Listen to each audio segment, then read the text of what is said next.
दोस्तों इस बटन को दबाकर वीडियो को लाइक कर दें और ये लाल बटन दबाकर चैनल को सब्सक्राइब कर लें और ये घंटे का बटन जरूर दबा लें ताकि आगे आने वाला वीडियो सबसे पहले आप देख सकें। प्रिय छात्रों, क्लास 10th गणित के प्रश्नावली 1.1 के क्वेश्चन नंबर 4 को हम इस वीडियो में पढ़ेंगे। वीडियो को लाइक करना, अपने दोस्तों से शेयर करना ना भूलें, क्योंकि कहा जाता है ज्ञान जितना शेयर किया जाए उतना ही बढ़ता है। इसलिए अपने सभी दोस्तों से वीडियो को शेयर जरूर करें। चैनल को सब्सक्राइब नहीं किया जरूर कर लें। तो चलिए क्वेश्चन नंबर 4 जो हमारा दिया हुआ है, यूक्लिड विभाजन प्रमेय का प्रयोग करके दर्शाइए कि किसी धनात्मक पूर्णांक का जो वर्ग होता है, किसी धनात्मक पूर्णांक का वर्ग किसी पूर्णांक m के लिए 3m या 3m+1 के रूप का होता है। तो जो चीज यहाँ पर दिया होता है उसी को हम मान लेते हैं। जैसे धनात्मक पूर्णांक दिया है कि उसका वर्ग 3m या 3m+1 के रूप का होता है, तो जब हम हल करेंगे इसको तो क्या मानेंगे कि पूर्णांक जो है धनात्मक वो a है। तो हमारा जो संख्या मानेंगे वो a धनात्मक पूर्णांक के रूप में मानेंगे। तो चलिए मान लेते हैं हम। तो माना कि धनात्मक पूर्णांक क्या है हमारा, धनात्मक पूर्णांक a है। तो मान लिया कि धनात्मक पूर्णांक a है और भाजक बराबर क्या मानेंगे 3, क्योंकि जो चीज दिया है उसमें क्या कॉमन है, 3 कॉमन है हमारा। तो भाजक हम 3 मानेंगे, दूसरा कोई भी संख्या नहीं मान सकते, क्योंकि 3 का जो 3 है हमारा वो किसी के वर्ग होने से भी नहीं मिलने वाला है हमें। अगर कोई किसी के वर्ग से हमें 3 मिल सकता था तो मान भी सकते थे, लेकिन 3 हमारा किसी के वर्ग से भी नहीं आएगा। तो इसलिए हम जो भाजक है उसको हम b बराबर 3 ही मानेंगे। तो b बराबर हमने मान लिया 3। अब प्रश्न क्या कह रहा है, तो प्रश्न से कह रहा है कि प्रमेयिका का प्रयोग करें। तो चलिए यूक्लिड विभाजन प्रमेयिका से चलते हैं हम।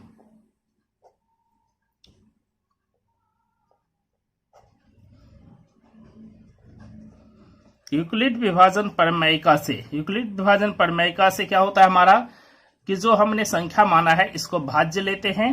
तो भाज्य जो होता है हमारा वो होता है भाजक गुना भागफल जो शेष। तो यहाँ पर हमने भाजक जो लिया है वो 3 लिया है, भाज्य हमारा a है, इसको मान लेते हैं भागफल q होता है। और जब हम इसको भाग दे देते हैं तो शेष हमें r बचता है। तो यहाँ पर जो भाज्य हमारा a, ये क्या हो जाएगा भाजक 3 गुना भागफल q जो शेष r। तो हमारा a बराबर क्या हो जाएगा 3q प्लस r। तो ये जो हमारा भाज्य है ये हो जाएगा 3q प्लस r। तो ये हमारा हो गया इक्वेशन फर्स्ट। यहाँ जो शेष है हमारा r, यहाँ जो शेष आया है, इस शेष r का जो संभव मान है वो क्या हो सकता है 3 से कम। तो 3 से कम क्या हो सकता है 0 हो सकता है, 1 हो सकता है, 2 हो सकता है। तो ये r का संभावित मान है कि जो यहाँ पर हमारा शेष आएगा वो हमारा या तो 0 होगा, या तो 1 होगा, या तो 2 होगा। तो ये हमारा शेष r का जो संभावित मान है उसको लिख लेते हैं। तो यहाँ r का संभावित मान, r का संभावित मान क्या हो गया हमारा 0, 1 या 2। तो 0 होगा या 1 होगा या 2 होगा। तो ये r का संभावित मान है। तो यहाँ r का जो संभावित मान आया हमें वो 0, 1 और 2 आया। अब हम अलग अलग स्थिति लेंगे जब r का मान मतलब जो हमारा शेष है वो 0 हो, तो हमारा जो पूर्णांक a है वो किस रूप में होगा जब हम इसे वर्ग करेंगे। फिर r का मान जब 1 होगा तो हम इस पूर्णांक को वर्ग करेंगे तो ये किस रूप में आएगा। फिर जब हमारा शेष 2 होगा इसको वर्ग करेंगे तो पूर्णांक हमारा कौन सा रूप लेगा, इसको डिस्कस करते हैं। तो केस फर्स्ट लेंगे कि जब r का मान क्या हो 0। तो जब r बराबर क्या हो 0 तब हमारा a बराबर क्या होगा 3q प्लस 0। 3q प्लस 0 तो मतलब क्या हो गया हमारा a बराबर 3q। आप दोनों और क्या कर देते हैं वर्ग। तो दोनों और वर्ग कर देते हैं, दोनों और वर्ग करने पर दोनों और वर्ग कर देते हैं। जैसे वर्ग करेंगे तो a स्क्वायर इधर हो जाएगा हमारा 3q स्क्वायर। तो a स्क्वायर बराबर हमारा कितना हो गया ए स्क्वायर मतलब जो धनात्मक पूर्णांक हमने माना था ए, उसका वर्ग बराबर हो गया 3 का स्क्वायर 9 और क्यू स्क्वायर। इसको हम क्या लिख सकते हैं, इसमें 3 हम अलग कर लेते हैं, इंटू 3 क्यू स्क्वायर कर देते हैं। तो अब 3 क्यू स्क्वायर को अगर हम m मान ले तो ये हमारा क्या हो जाएगा 3m।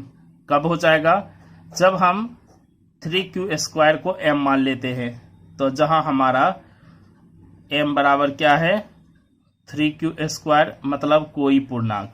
तो यहाँ जो m है कोई पूर्णांक है जो किसके इक्वल है 3 क्यू स्क्वायर के, क्योंकि खुद q हमारा खुद एक पूर्णांक है, उसका स्क्वायर करेंगे एक पूर्णांक आएगा, उसमें गुना करेंगे खुद एक पूर्णांक आएगा।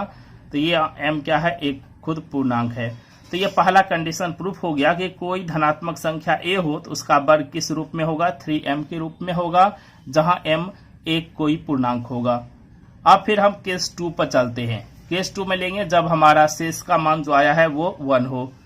तो केस 2 क्या लेंगे, जब r का मान 1 हो। बहुत अच्छा सवाल है ये हमारा। तो जब r 1 हो तब हमारा a बराबर क्या आ जाएगा 3q प्लस शेष r का मान 1, 3q प्लस शेष r का मान 1। यहां से आप देख सकते हैं कि हमने जो लिया था a बराबर क्या लिया था, a बराबर 3q प्लस r लिया था। तो जब r का मान 1 रखेंगे यहाँ समीकरण 1 में तो ये हो जाएगा 3q प्लस 1। कहां से, समीकरण 1 से। तो ये हो जाएगा समीकरण 1 से। तो ये हो जाएगा a बराबर 3q प्लस 1 कहां से, समीकरण 1 से। अब हम इसे क्या करेंगे, दोनों और स्क्वायर करेंगे जैसा कि प्रश्न कहता है। तो प्रश्न क्या कहता है, दोनों और वर्ग करने पर, दोनों और वर्ग कर देते हैं। तो इधर हमारा a स्क्वायर हो जाएगा, इधर 3q प्लस 1 का स्क्वायर हो जाएगा।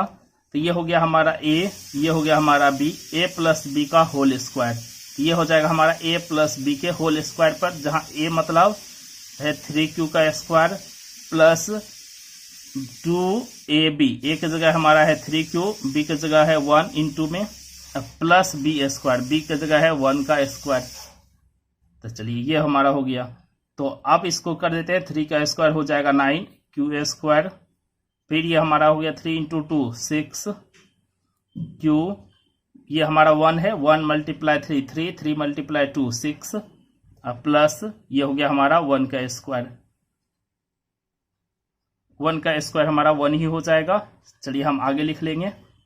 अब हमें इसे लाना है 3m प्लस 1 के रूप में। इस दोनों को एक साथ रखना है क्योंकि 1 हमारा अलग रहेगा, क्योंकि अब की बार का जो हमारा इक्वेशन का फॉर्म लाना है वो लाना है 3m प्लस 1 के रूप में।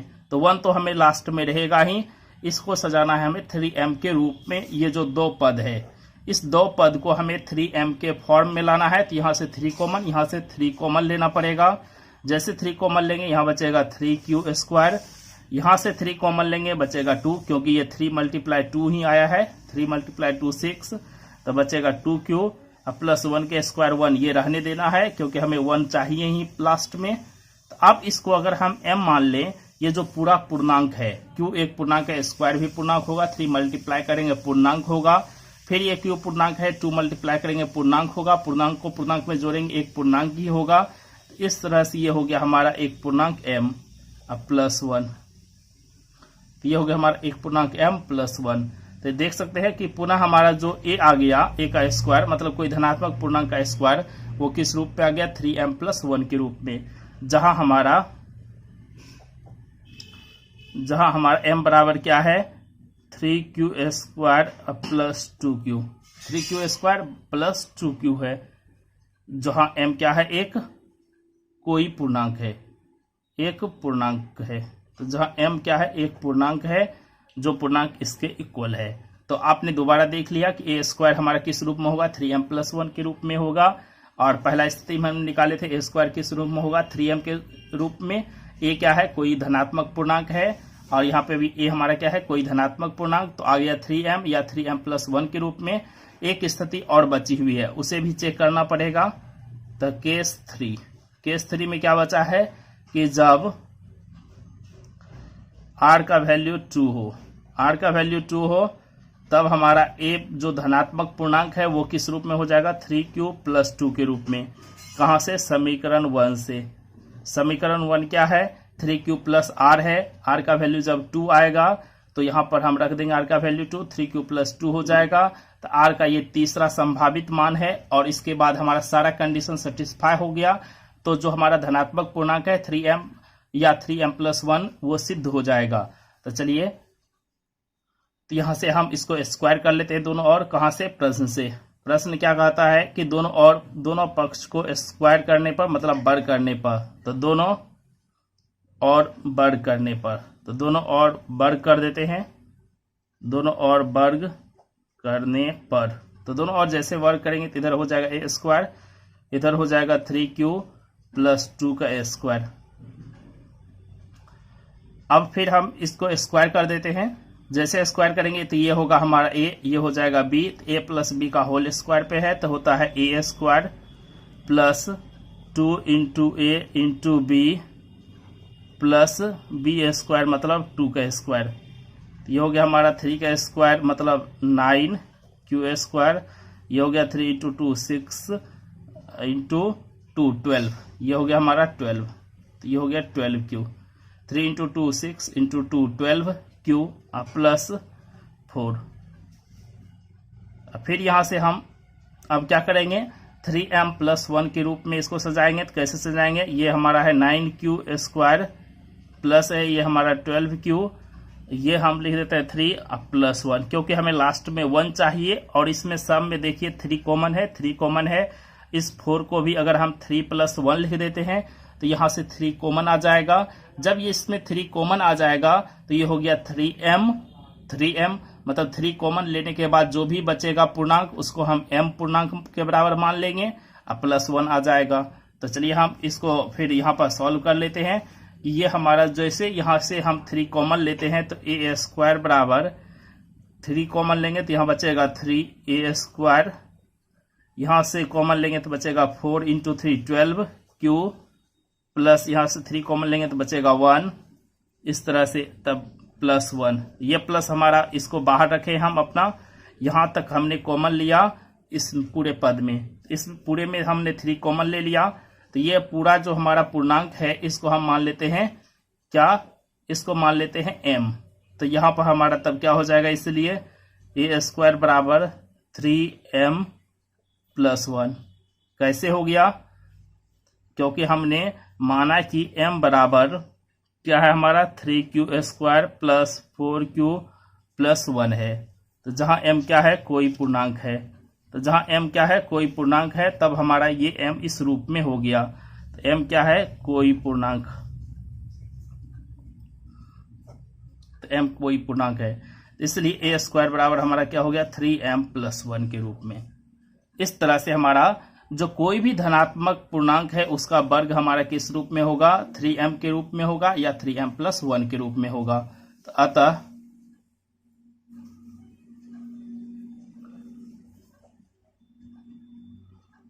कोई धनात्मक पूर्णांक, जो कोई भी धनात्मक पूर्णांक है 3m या 3m + 1 के रूप में होता है, 3m या 3m + 1 के रूप में होता है। तो ये हमारा प्रूव्ड हो गया। यही हमें प्रूव्ड करना था, मतलब लाना था कि कोई भी पूर्णांक लेते हैं उसको प्रूव्ड करना है कि वो 3m या तो 3m + 1 के रूप में होगा, किस करने पर, वर्ग करने पर। तो कोई धनात्मक पूर्णांक का वर्ग लिख लीजिए, वर्ग। कोई धनात्मक पूर्णांक का जो वर्ग है मतलब इसका स्क्वायर करने पर वो या तो 3m के रूप में होगा या 3m + 1 के रूप में होगा। बहुत ही अच्छा सवाल है। तो इस वीडियो को लाइक कीजिए, अपने सभी दोस्तों के साथ शेयर करना ना भूलें और चैनल को सब्सक्राइब जरूर कर लीजिए। फिर मिलता है ऐसे ही वीडियो में, तब तक के लिए जय हिंद, वंदे मातरम।